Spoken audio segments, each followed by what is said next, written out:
Guys, jangan dulu skip video ni. Hari ini dikatakan berkaitan mengenai pesawat tempur KF-21 Brunei di antara Indonesia dan juga Korea Selatan yang selama ini sepi. Kita tidak tahu berita berkaitan dengan pesawat tempur ini. Dan dikatakan Korea Selatan bersetuju dengan dana yang diminta oleh Indonesia. Hello guys, bismillahirrahmanirrahim. Assalamualaikum warahmatullahi wabarakatuh. Allahumma salli ala sayyidina Muhammad wa ala sayyidina Muhammad. Guys, selamat datang ke Musa Channel.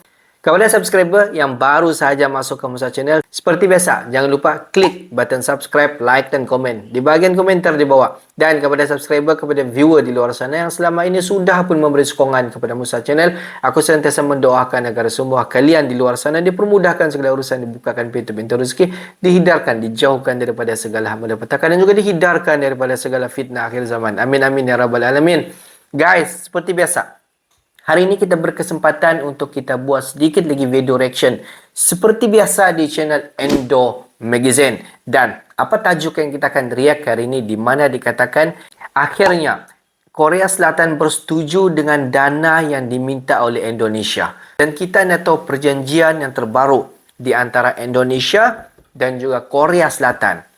Tanpa buang masa, kita semak dulu video ni.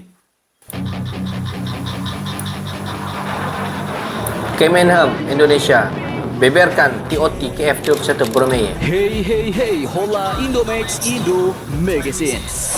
Oke, lanjut kabar yang cukup menarik. Jadi beberapa hari lalu Korea memang dikabarkan telah menyetujui permintaan dana Indonesia, bos. Bahkan di video kemarin sumber-sumber Korea membeberkan alasan mengapa mereka mau menuruti permintaan penyesuaian biaya Indonesia.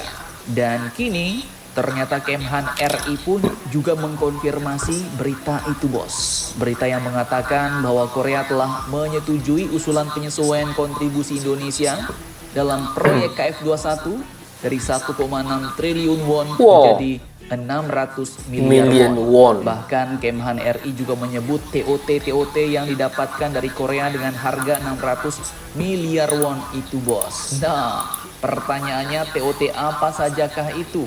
Apakah Indonesia bakal tetap dapat prototipe? Setelah ini kita kupas habis, bos. Dan nanti kabar kedua datang dari TNI Angkatan Udara yang kini kabarnya akan kembali mengaktifkan radar militer di Pulau Belitung. Sebuah pulau di Indonesia yang dulu pada tahun 1970-an memang pernah menjadi salah satu pulau yang memiliki radar untuk mengawasi langit Indonesia. Nah, lantas pertanyaannya, mengapa tiba-tiba radar militer di pulau ini mau diaktifkan lagi? Dan di manakah tepatnya Pulau Belitung ini berada? Apakah berbatasan dengan negara asing? Penasaran beritanya? Cus! Tanpa banyak bacor, mari kita kupas berita lengkapnya satu persatu, bos. Jom guys.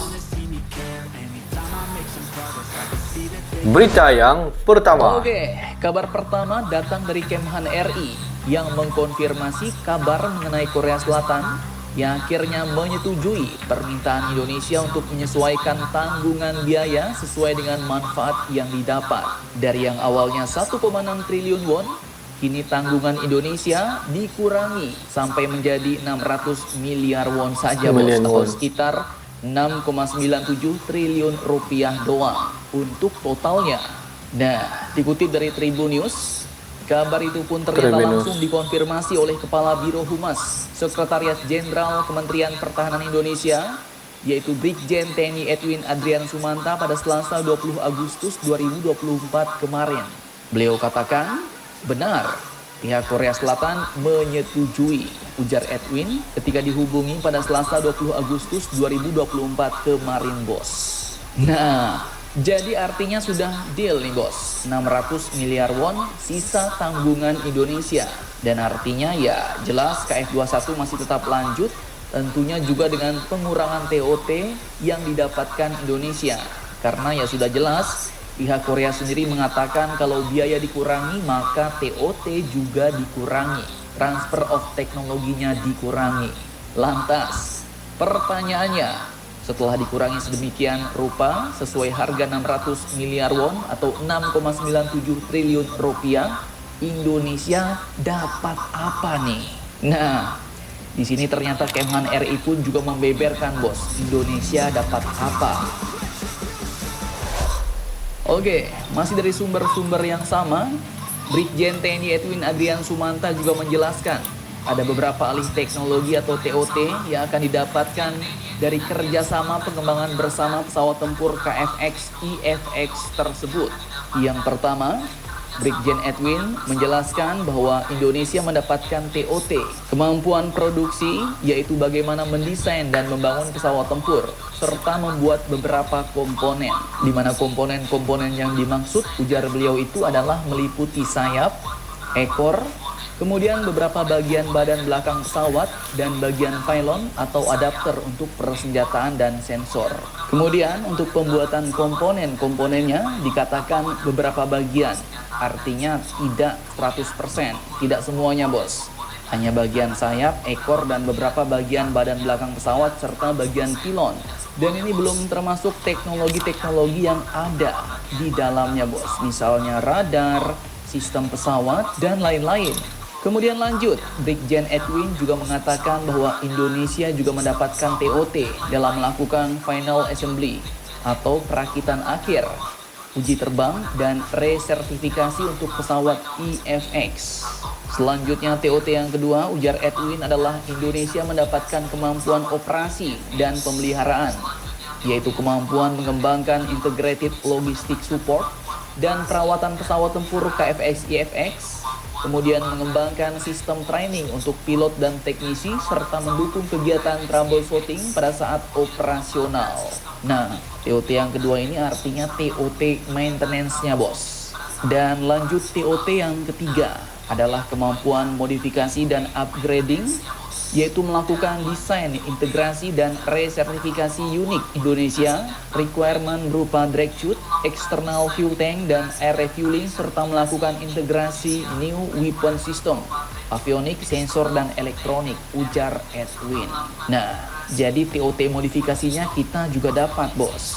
Jadi contoh kalau kita mau pakai avionik, sensor, dan elektronik buatan Indonesia, kita sudah bisa memodifikasinya sendiri. Dan sayangnya nggak disebutkan apakah Indonesia bakal mendapatkan prototipe-nya atau tidak.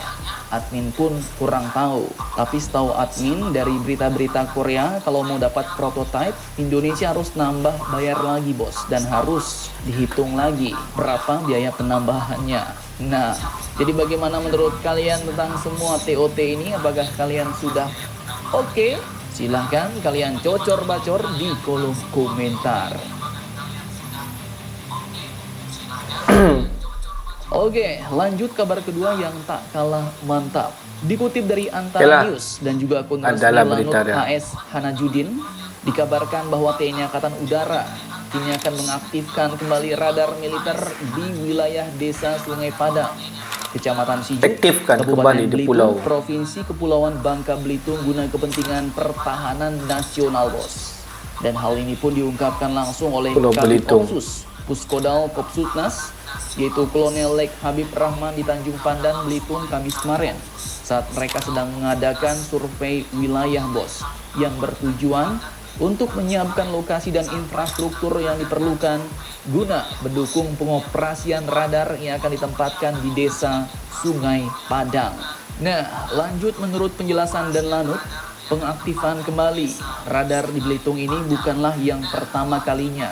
Pasalnya ia jelaskan pada tahun 1970-an silam, TNI Angkatan Udara pernah menempatkan kekuatan alutsista radar di kawasan yang sama. Dan hal ini menjadikan Sungai Padang sebagai lokasi yang memiliki sejarah dan hubungan emosional dengan TNI Angkatan Udara. Dan perlu kalian ketahui bos, Pulau Belitung adalah pulau yang terletak di Kepulauan Bangka Belitung, terletak sangat strategis di tengah-tengah alur laut Kepulauan Indonesia I, di mana jalur ini biasanya dilintasi oleh kapal-kapal asing. Pelayaran internasional dari Laut Cina Selatan melintasi Laut Natuna, Selat Karimata, Laut Jawa, lewat Selat Sunda, dan masuklah ke Samudra Hindia. Di mana jalur ini kalau kita lihat secara militer internasional adalah salah satu jalur yang mungkin digunakan oleh armada-armada asing untuk menuju ke Samudra Hindia, bos, lewat Indonesia.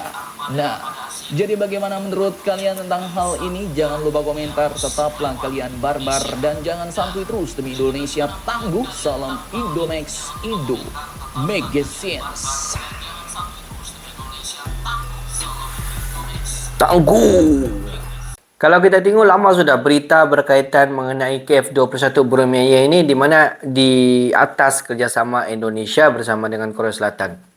Dan berita ini sunyi sepi. Dan sekarang ni dikabarkan barulah Korea Selatan bersetuju dengan dana yang diminta oleh Indonesia. Daripada harga pertama 1.6 trilion won dikurangkan menjadi 600 million won. Tetapi dengan harga yang begitu, di mana pihak Korea Selatan pun mengurangkan dia punya TOT, Transfer of Technology. Kalau kita tengok video sebentar tadi, ada 3 TOT. TOT yang pertama, kalau kita tengok video sebentar tadi, adalah berkaitan dengan part-part di dalam pesawat tempur tu.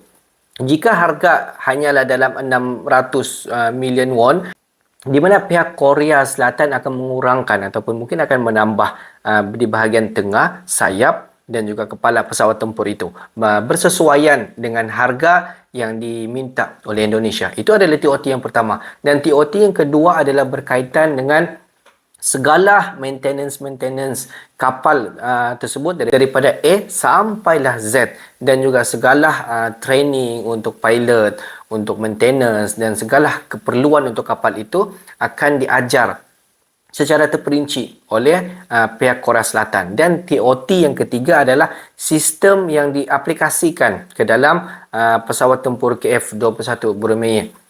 Maksud sistem di sini adalah sistem apa yang digunakan untuk pesawat tempur ini. Adakah dia menggunakan sistem kapal avionik ataupun sistem-sistem yang lain, dan juga apakah rudal yang akan di-install di dalam pesawat tempur ini, dan juga rudal-rudal yang berkaitan dengan diguna pakai bersama dengan KF-21 Brunei.